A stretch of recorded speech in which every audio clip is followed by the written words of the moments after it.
Life is short. If you're lucky, you got around 80 years. Let's deduct the first 20 years where you're lost in your little bubble and another 10 years where you're figuring out how to survive outside this bubble. So let's say you're 30, you got around 50 years left, which might seem like a lot, but that's only another 50 summers and another 50 times you get to play Monopoly on Christmas Day. Now, speaking of Christmas, as you get older, you'll start seeing your parents and family a lot less. Maybe just once or twice a year during the festive break. So in reality, you'll only see them another 10 to 20 times, and even then you'll probably be on your phone rather than being fully in the moment. Because the problem is, we act like we're going to live forever and waste majority of our time chasing the wrong things or thinking about the past and worrying about the future, rather than actually living in the moment. So if time is our most valuable resource, how do we spend it more wisely? Well, here are 3 things which will change the way you think about time.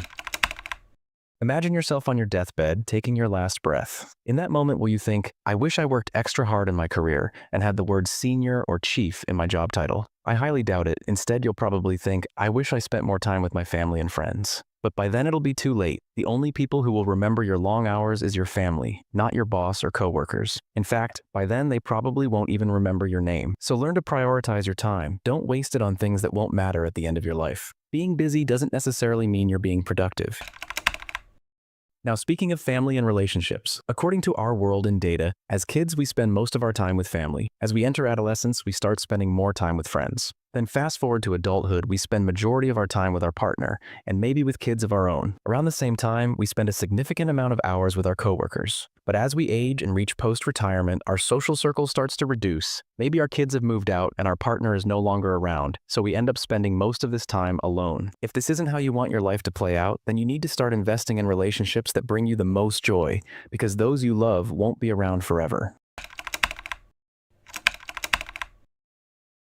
Now, spending your entire life chasing money just so you can buy a slightly bigger box is probably the easiest way to waste your life. However, if you use money wisely, it can provide the best leverage against time. For example, if something takes you 10 hours to complete, but someone can do it in half the time, or they're just better than you in that particular thing, then outsourcing these tasks would be a pretty good return on investment. Especially if your 10 hours are worth more than the cost of the service, either literally in monetary terms or in terms of peace of mind, knowing you've got an expert doing the job, rather than you taking shortcuts and hoping your house doesn't blow up at night. Similarly, when you start viewing time as a currency, you'll think twice before spending $50,000 on a flashy car, as in reality you're not paying $50K. You're giving away 1 to 3 years of your life just to pay for a fancy logo. So maybe the old saying, time is money, wasn't so wrong after all. In short, your time here is limited. You can either waste it chasing the wrong things or invest in things which make life a bit more meaningful. Ultimately, if everything is a priority, nothing is a priority. So choose wisely.